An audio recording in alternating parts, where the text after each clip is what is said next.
السلام علیکم ورحمۃ اللہ تعالی وبرکاتہ۔ الحمد للہ نحمده ونصلي ونسلم على رسوله الكريم، اما بعد فاعوذ بالله من الشيطان الرجيم، بسم الله الرحمن الرحيم، وذكر فإن الذكرى تنفع المؤمنين، وقال النبي صلى الله تعالى عليه وسلم خيركم من تعلم القرآن وعلمه، صدق الله العظيم وصدق رسوله النبي الأمين الكريم، ونحن على ذلك لمن الشاهدين والشاكرين، والحمد لله رب العالمين۔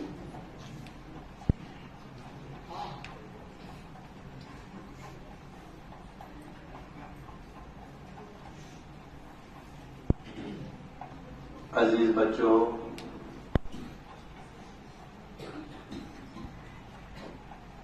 یہ محفل خیر بغرض ایصال ثواب منعقد ہوئی، چونکہ پیر طریقت رہبر راہ شریعت حضرت صوفی شاہ الحاج محمد ابو بکر تیغ القادری علیہ رحمت و رضوان کی ایک روحانی بیٹی محترمہ مرحومہ گلشن خاتون کا سے تقریباً 40 یا 42-43 روز قبل انتقال ہوا، اور انہی کے ایصال ثواب کے غرض سے اس محفل خیر کا اہتمام کیا گیا، اور کوشش یہ کی گئی کہ آپ کے تعلیمی اوقات کو نہ اس میں استعمال کیا جائے، اور جو وقت آپ کا اسی کام کے لیے ہے اسی وقت میں اس کام کو انجام دے دیا جائے۔ اس سے آپ اندازہ لگا سکتے ہیں کہ آپ کی تعلیم کا مدرسہ کے ذمہ داروں کو کتنا خیال ہے۔ تو آپ کو بھی کوشش کرنی ہے کہ اپنے اوقات کو آپ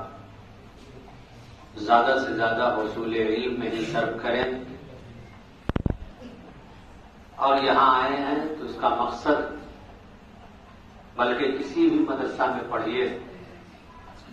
تو پہلے یہ مقصد طے کر لیجئے کہ ہمیں علم قرآن حاصل کرنا ہے، کیونکہ جتنے بھی درسیات کے اندر جتنی کتابیں پڑھائی جاتی ہیں، اصل میں انہی کتابوں کا علم حاصل کرنا مقصود نہیں، بلکہ وہ تو فہم قرآن کے لیے ممید اور معاون ہیں، اور اسی معاون کی حیثیت سے جتنی بھی کتابیں، خواہ وہ فن نحو ہو، فن صرف ہو، بلاغت ہو، منطق ہو، فلسفہ ہو، ان سب کے پڑھانے کا اصل مقصد یہی ہے کہ قرآن کا علم حاصل،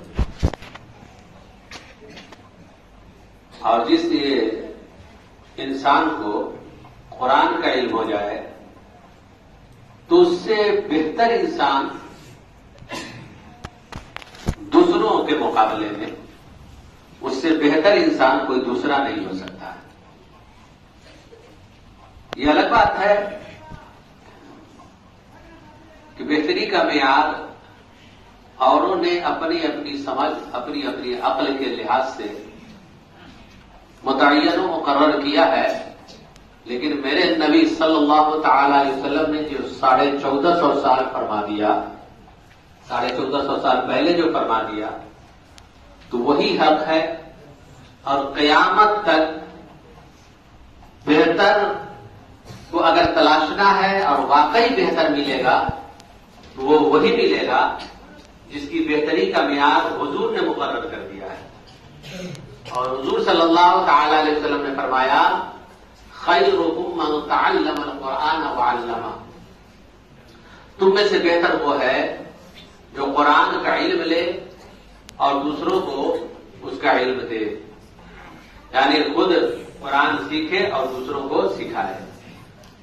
اب جب حضور نے بہتر کہا اور سب سے بہتر کہا تو حضور کو جن لوگوں نے علم کے اعتبار سے بھی سب سے اہم مانا، دنیا میں سیاسی شعور کے لحاظ سے، مدبر کے لحاظ سے، حکمراں کے لحاظ سے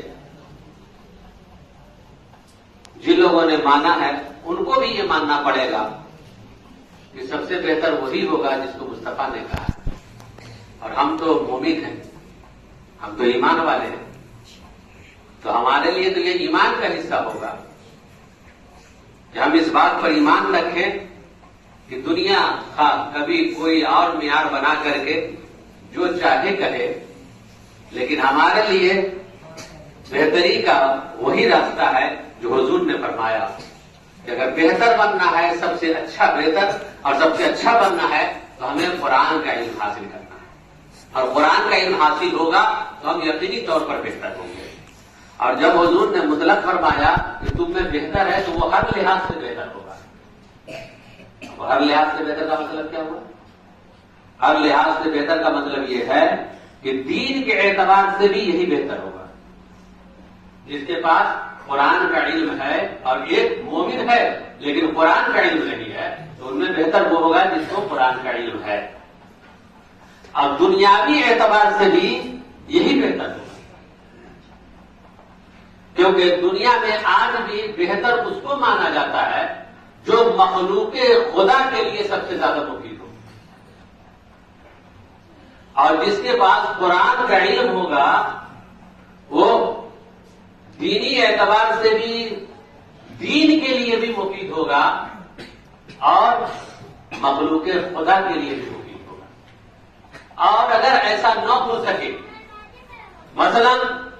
قرآن پڑھ رہا ہو، قرآن حفظ کرنے والے ہوں، کیونکہ یہ سب شروعات ہے، یا پھر درس نظامی پڑھنے والے، تو مقصود تو وہی ہے نا۔ اگر یہ پڑھنے والے ہوں مگر یہ اپنوں میں بہتر نہ ہو، قرآن پڑھنے والے ہوں، درس نظامی میں پڑھنے والے ہوں اور وہ اپنے سماج کے لیے بہتر نہ ہو، اپنے محلہ والوں میں بہتر نہ ہو، اپنے گھر والوں میں بہتر نہ ہو، تو اس کا مطلب یہ ہوا کہ یہ صرف نالج تو لے رہے ہیں لیکن جو مقصود ہے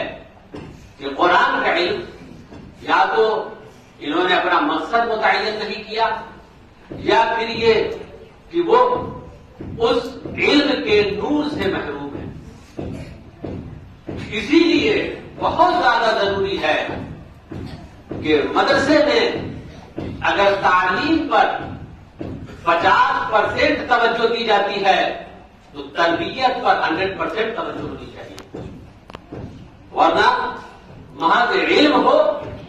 اور تربیت نہ ہو، علم ہو لیکن اس علم کا مقصد نہ ہو تو کبھی کبھی یہ علم گمراہ کر دیتا ہے۔ قرآن نے کہا یضل بہ کثیرا ویہدی بہ کثیرا۔ تو ہمارا اور آپ کا مقصد کیا ہے؟ ایک اچھا مسلمان بننا، ایک اچھا انسان بننا، ایک اچھا شہری بننا۔ ہمیں یہاں سے پڑھنے کے بعد اپنے دین کے لیے بھی فائدے مند بننا ہے، مفید بننا ہے، اور اپنے ملک کے لیے بھی مفید بننا ہے، اپنے شہر کے لیے بھی مفید بننا ہے۔ اور یہ یقین سے میں کہہ سکتا ہوں کہ واقعی جس نے قرآن کا علم حاصل کیا اور اللہ کی رضا کے لیے حاصل کیا، واقعی اس کو فہم قرآن ہوا، وہ کبھی بھی کسی بھی مخلوق کے لیے مضر اور نقصان دہ نہیں ہو سکتا۔ لہذا آج کے حالات میں یہ بہت زیادہ بہت ضروری ہے کہ اپنے طور پہ نہیں بلکہ ملکی طور پر بھی اور سرکاری طور پر بھی کہ قرآن کے علم کو عام کیا جائے. آج اگر ہلاکتیں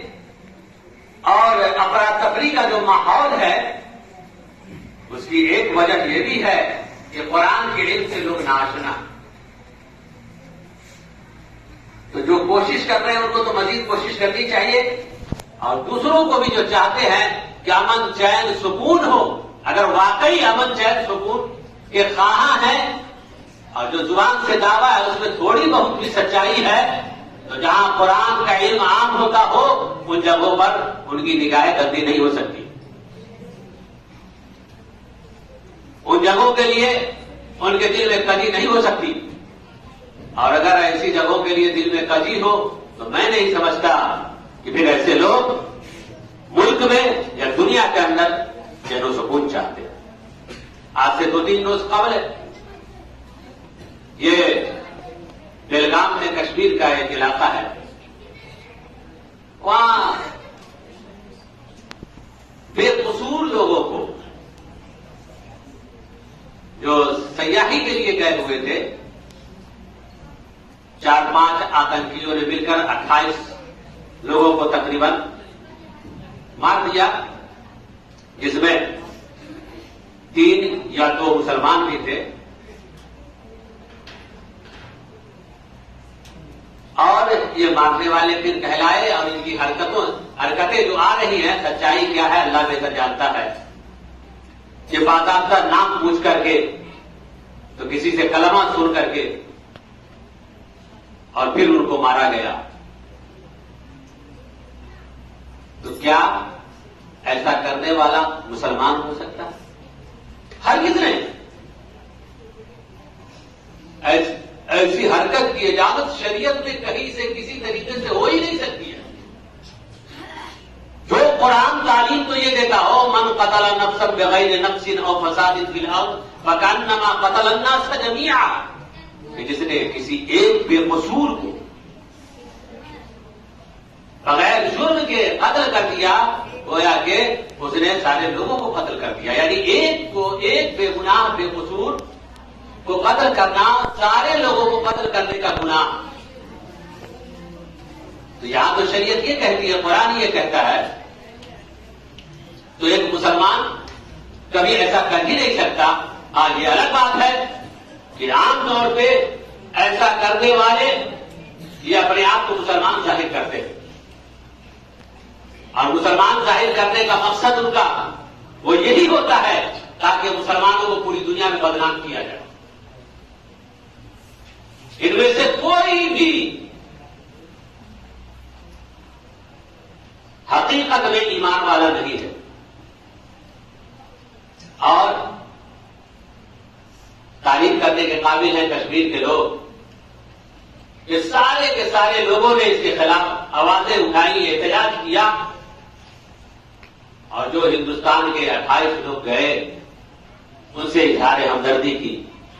اور یقینی طور پر ایسے حادثہ پر ہم بھی اظہار افسوس کرتے ہیں اور ہم امید کرتے ہیں کہ ہماری حکومت اپنی سرحدوں کی حفاظت میں اور زیادہ چاقو چوبند ہوگی اور ان قصورواروں کو تو سب سے پہلے تلاشنے کی ضرورت ہے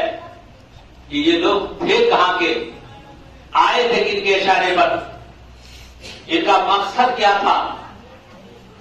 یہ پہلے عام کیا جائے اور پھر ان کو ایسی عبرتناک سزا دی جائے کہ ایسا خیال کرنے سے پہلے اس کی روح کانپ جائے. تو میرے پیارے بچوں, ہم سب کے لیے بھی ضروری ہے کہ ہم اپنے عادت و اطوار کو اس طرح سے بنا لیں, اپنے آپ کو ایسا ڈھال لیں کہ ہمارے چلنے سے, ہمارے بولنے سے, کسی جگہ پہ رہنے سے کسی کو ذرہ برابر تکلیف نہ ہونے پائے. ہم راستے میں چلیں